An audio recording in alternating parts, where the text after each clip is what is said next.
ഇനി ഒരുപാട് വിശദീകരണം നമുക്ക് വേണ്ടി വന്നാൽ ചോദ്യകർത്താക്കൾ ഉണ്ടെങ്കിൽ ഇടാൻ വേണ്ടി കുറച്ച് മാറ്റി വെച്ചിട്ടുണ്ട്. അതവിടെ ഇരിക്കട്ടെ, അത് ഇൻഷാ അല്ലാഹ് വേണ്ടി വന്നാൽ ഇടാം. ഇത് മാത്രമല്ല, അതുമായി ബന്ധപ്പെട്ട് നാടകക്കാരെ വിളിച്ചു കൊണ്ടുവന്നവരെ ഉണ്ട്. നാടകക്കാർ അഭിനയിക്കുന്ന ആളുകളെ കൊണ്ടുവന്നിരുത്തിയിട്ട് ഞൊണ്ടിയായി ഇങ്ങനെ അഭിനയിക്കുക, ഞൊണ്ടിയായിട്ട് ഇങ്ങനെ അഭിനയിക്കുക.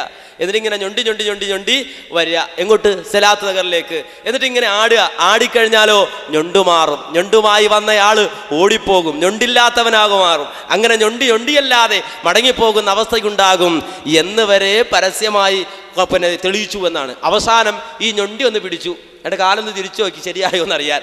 അവൻ പറഞ്ഞേ വല്ലാതിരിക്കണ്ടെന്ന് പറഞ്ഞു. കാരണം എന്താ, ഞാൻ നാടകക്കാരനാണ്, കൊല്ലത്തുനിന്ന് വന്നാണ്, 2000 രൂപ തന്നിട്ടാ വന്നത് എന്ന് അയാൾ പറഞ്ഞു എന്നാ. കാരണം വെച്ചാൽ ആളുകളൊന്നും ടെസ്റ്റ് ചെയ്യില്ല, ഇത് കാലം ഞൊണ്ടി ശരിയായാലും അത് ശരിയായോ എന്നൊന്ന് ചെക്ക് ചെയ്യണമല്ലോ. അങ്ങനെ കാലെ പിടിച്ചൊന്ന് തിരിച്ചു നോക്കിയപ്പോൾ മൂപ്പരുള്ള സത്യം പറഞ്ഞു എന്ന ക്ലിപ്പുകളൊക്കെ ഉണ്ട്. അപ്പോൾ മാന്യ സഹോദരങ്ങൾ മനസ്സിലാക്കണം, ഈ രൂപത്തിൽ അള്ളാഹുവിൻ്റെ ദിക്റിനെ അതുപോലെ തന്നെ ഇസ്ലാം പഠിപ്പിച്ച സ്വലാത്തിനെ അവഹേളിക്കുക എന്ന് പറഞ്ഞാൽ സ്വാഭാവികമായും അത് തെറ്റാണ് എന്ന് പറഞ്ഞില്ലെങ്കിൽ അള്ളാഹുവിൻ്റെ മുന്നിൽ നമ്മൾ കുറ്റക്കാരായി മാറും.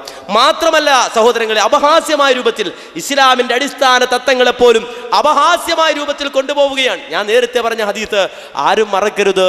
യഫ്അലൂന മാ ലാ യുഅ്മറൂൻ, അല്ലാഹുവോട് കൽപ്പിക്കാത്തത് അവർ ചെയ്യും, റസൂലുള്ള പഠിപ്പിക്കാത്തത് അവർ പ്രവർത്തിക്കും. എല്ലാം ദിക്റിന്റെയും സലാത്തിന്റെയും പേരിലായാൽ ആളുകൾക്കിടയിൽ അംഗീകാരം കിട്ടും. 2 സലാത്തെല്ലാം പോവല്ലേ, ഞാൻ പോട്ടെ, നേരത്തെ അവർ ഒരുങ്ങിപ്പോകും. 2 ദിക്റെല്ലാം പോവല്ലേ, പോട്ടെ, നേരത്തെ അവർ ഒരുങ്ങിപ്പോകും.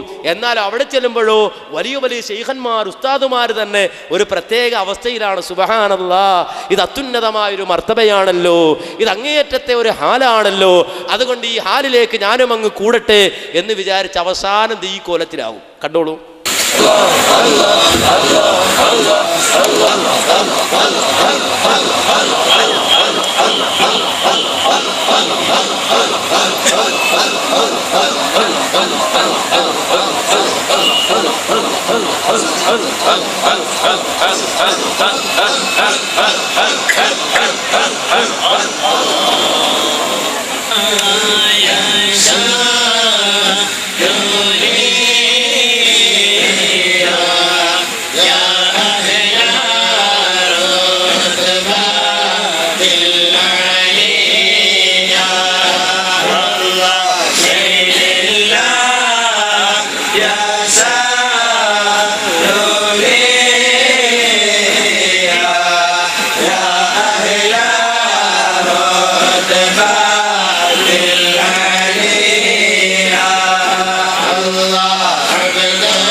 കണ്ടോ, ഇത് ഉഗാണ്ടിൽ നടന്നല്ല, ഈ കോഴിക്കോട് നടന്നതാ.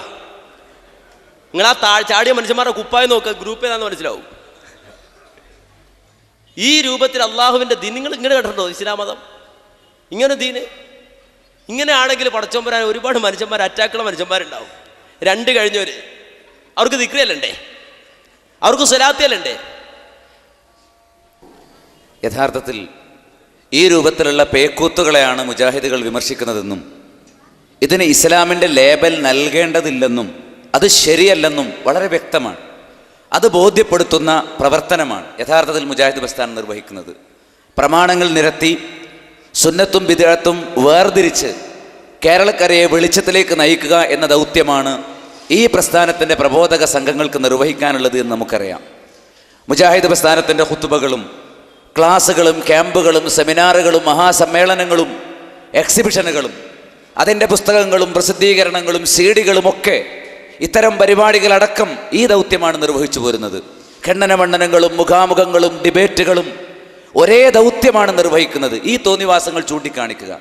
നിങ്ങൾക്കറിയാമോ, ജാഹിലിയ കാലത്തിന്റെ ആരാധന ഉത്സവങ്ങളെ വിശുദ്ധ ഖുർആൻ വിമർശിച്ചിട്ടുണ്ട്. വമാ കാന സ്വലാത്തുഹും ഇൻദൽ ബൈത്തി ഇല്ലാ മുക്കഅം വതസ്ദിയ. എന്തായിരുന്നു ബഹുദൈവാരാധകരുടെ ആരാധനാ സമ്പ്രദായം? കഅബാലയത്തിന്റെ ദേവാലയത്തിന്റെ അരികിൽ വന്നിട്ട് പാട്ടും കൂത്തുമായിരുന്നു. സൂറത്തുൽ അൻഫാലിലെ 35-ാമത്തെ ആയത്തിൽ നിങ്ങൾക്കത് കാണാം. അപ്പോൾ യഥാർത്ഥത്തിൽ ദീനുൽ ഇസ്ലാമിനെ അതിൻ്റെ തനതായ നിലവാരത്തിൽ നിന്നും സംസ്കാരത്തിൽ നിന്നും ദുനിയാവിൻ്റെ താല്പര്യത്തിനു വേണ്ടി തെറ്റിച്ചു കൊണ്ടുപോകുമ്പോൾ അത് ചൂണ്ടിക്കാണിക്കേണ്ട ദൗത്യം മുജാഹിദ് പ്രസ്ഥാനം നിർവഹിക്കേണ്ടതല്ലേ? മുസ്ലിം സംഘങ്ങൾ നിർവഹിക്കേണ്ടതല്ലേ? പണ്ഡിതന്മാരും പ്രസ്ഥാനങ്ങളും നിർവഹിക്കേണ്ടതല്ലേ? എന്നാൽ നമ്മളിപ്പോൾ കാണുന്നത് എന്താ? ഇപ്പോൾ ഈ മ്യൂസിക്കിനെയും ഡാൻസിനെയും വെല്ലുന്ന രൂപത്തിൽ ആധുനിക സങ്കേതങ്ങൾ ഉപയോഗപ്പെടുത്തി നാടകക്കളരി നടത്തുക.